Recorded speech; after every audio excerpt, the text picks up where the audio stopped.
hatred of immigrants, contempt for the truth, greed, and the abuse of power. We are fighting those same evils today.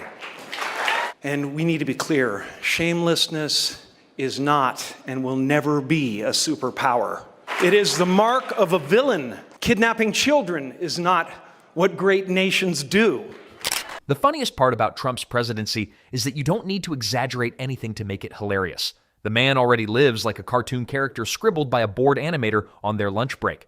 Jim Carrey doesn't need to lampoon him. Trump comes prepackaged as a walking parody of leadership, stumbling through history with the grace of a man who thinks Air Force One is just a bigger golf cart.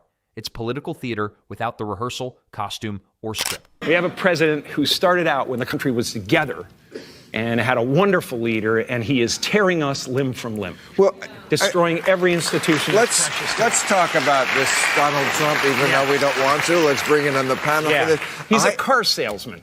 He's a used car salesman. Absolutely. And he's, he didn't make America great again, but he did turn back the odometer. So who knows what the hell is wrong with us? Carrey zeroes in on the absurdity of Trump's facial performances alone. Every smirk, squint, and overpracticed pout looks like it was stolen from a children's puppet show that got canceled after one episode. Trump's expressions never match the gravity of the moment. They match the tone of a man who just got caught cutting the buffet line. He's the only world leader who can walk into a summit with global superpowers and look like he's still trying to sell steaks at a strip mall. And if anything, we've got to get back to a place where we realize that a vote is not who you are. And because you voted Republican, you're not stupid, you're not different, you're not worthless. I could break bread with anybody who voted for Trump.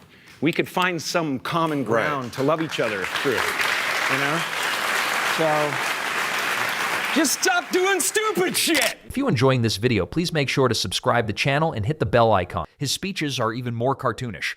Instead of delivering policy, he throws out random statements like a magician pulling rabbits out of hats, except the rabbits are half-baked claims that collapse the second anyone bothers to fact-check them. Carrey turns it into slapstick. Imagine a president juggling flaming torches of misinformation while shouting that everything is under control, even as the curtains behind him burn down. Trump doesn't deliver reassurance. He delivers improv night at the world's most dangerous comedy club. We're not in control. As I watched this week, what I kept thinking was, it all comes down to this case of narcissistic personality disorder. We've all talked about it since you've been on the public scene. But we see it in real time. Somebody really unraveling, spiraling toward madness. So I'm an asshole? Is that what you're trying to say? No. We're talking you're not talking about. The irony is that Trump insists he's the smartest man in the room while speaking like someone who forgot to study for the test. He makes the most basic facts sound like riddles, as if mispronouncing a country's name makes him an expert on foreign policy. Carrey ridicules it with the energy of Ace Ventura diagnosing a sick parrot. It's loud, bizarre, and completely disconnected from reality. Trump doesn't speak to inform. He speaks to convince himself he's not losing control. Trump. This whole thing has brought back my 8-year-old self. It's been a gift from God. It's literally brought me back to 8 years old, where I used to sit in my room. Trump is toast. Yeah, man. And so you just kind of digest the news of the day. It's an affirmation. Robert Mueller putting the squeeze on the president. Just to relieve. And control is exactly what he never had. Every decision feels like it was made by a man who asked a magic 8-ball for advice. Carrey skewers Trump's impulsiveness by imagining a president in a meeting shaking toys instead of reading reports. One day it's tariffs, the next it's tweets, and the day after that it's another impulsive tantrum that rattles markets around the globe. Leadership requires vision. Trump has only reflexes, and usually the wrong ones. There was a tape of him talking to Bob Woodward, right? We heard that this week. At the end of it, he gets a little frustrated and he says, well, accurate is that nobody's ever done a better job than I'm doing as president. He says, how can you... Job of what? Job of what? Demolition man? Right. There's nothing left! That lot is clear! When it comes to loyalty, Trump turns the White House into a reality show elimination round. Staffers spend their days groveling, not governing, because survival depends on whether they clapped hard enough at his latest ramble.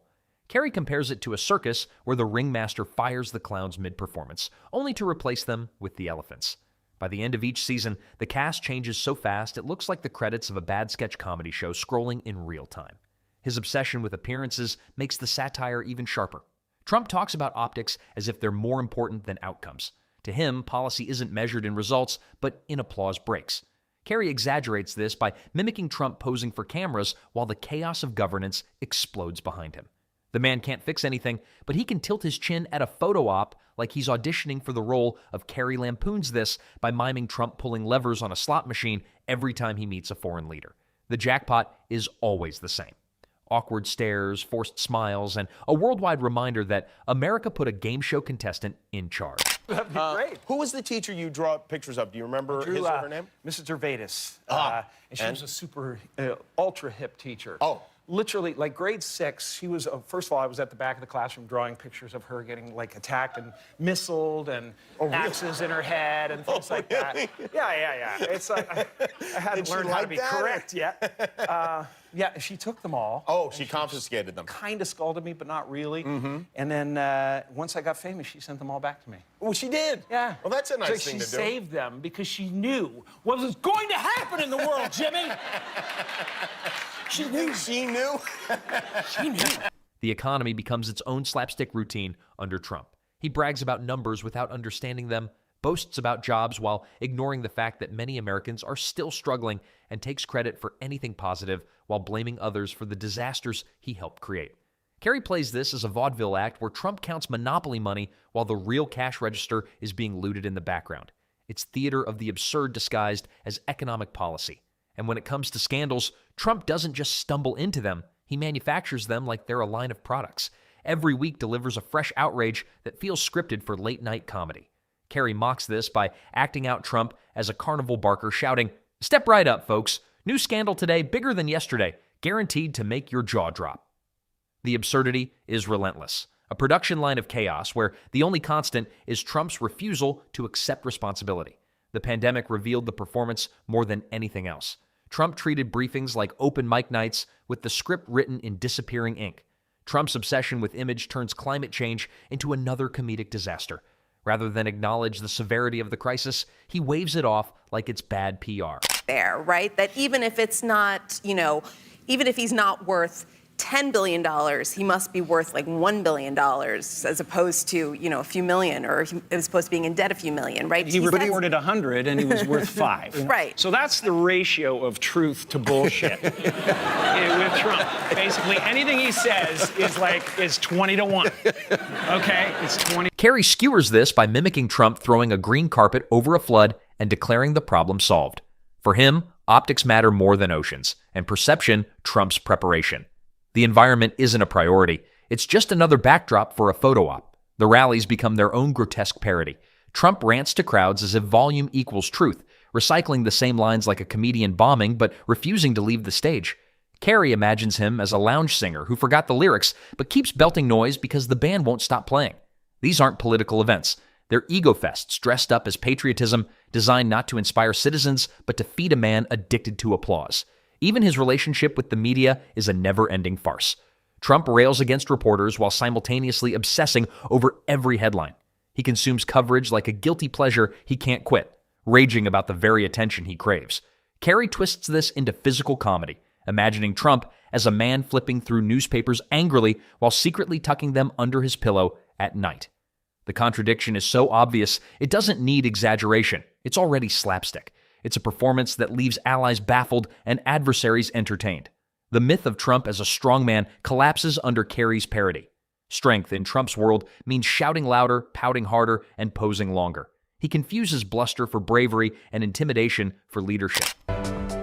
This administration is a rabid dog, and it's turning us upside down. And all, as far as I'm concerned, it's as obvious as the nose on your face, but people have made these elections and politics in general who they are, and it's not who you are.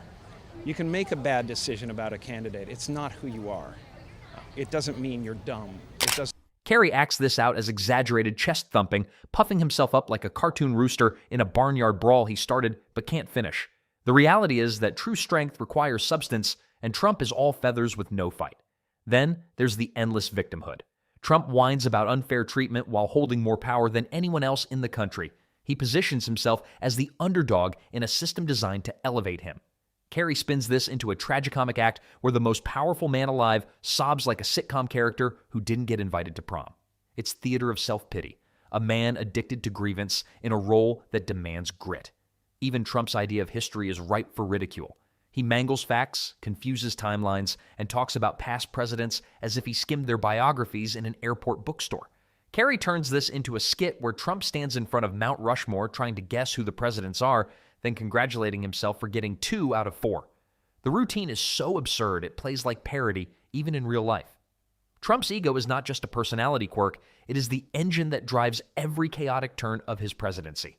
Decisions are made not with the country in mind, but with the constant question of how they will play on television or whether they will spark another round of applause from his base. Policies are not drafted to solve real problems, but to provide another opportunity for his name to dominate headlines. Jim Carrey paints the image of a man who believes that history is just a backdrop to his own self-promotion, as if centuries of struggle and progress are merely the opening credits to his personal reality show. The presidency becomes less about leadership and more about stagecraft. Trump positions himself not as a steward of the nation, but as the star of a never-ending production where the audience's role is simply to validate his existence. Carrey skewers this delusion with the idea of Trump treating cabinet meetings like casting calls, searching for supporting actors who won't outshine him, no matter how badly they stumble through their lines. The administration doesn't operate like a government, it functions like an improv troupe, where the only rule is that every scene ends with applause for the lead stands at the podium waiting for a laugh track to play. Every answer is delivered as though the goal is not to clarify, but to impress, not to explain, but to inflate. The American people show up expecting guidance and leave with the feeling they just attended a one-man variety show with no encore worth remembering. I can break bread with anybody in this country. I love people in this country. I love the heartland of this country. It has nothing to do with that. It has to do with it's become obvious that the choice was a bad one. We just need to change it. And if you can't vote for a Democrat, at least let all this flood of information that's so negative and so obvious. The irony is that in chasing validation, Trump ensures that he becomes impossible to take seriously. Leaders who build legacies through service are remembered for their achievements, but Trump is remembered for his obsession with recognition itself. Carrey underlines the farce by imagining Trump unveiling monuments not to national victories, but to his own selfies. The presidency is reduced to a parody of self-celebration, where the ultimate accomplishment is the applause echoing in his own ears. And yet, in all the slapstick, there is a tragic undertone. What lingers is not the image of a president, but of a caricature stumbling through history in oversized shoes, making noise but leaving little of value behind. Trump crafted the presidency into a circus, and Carrey rips away the curtain to reveal the ringmaster as nothing more than the clown pretending he was ever in control.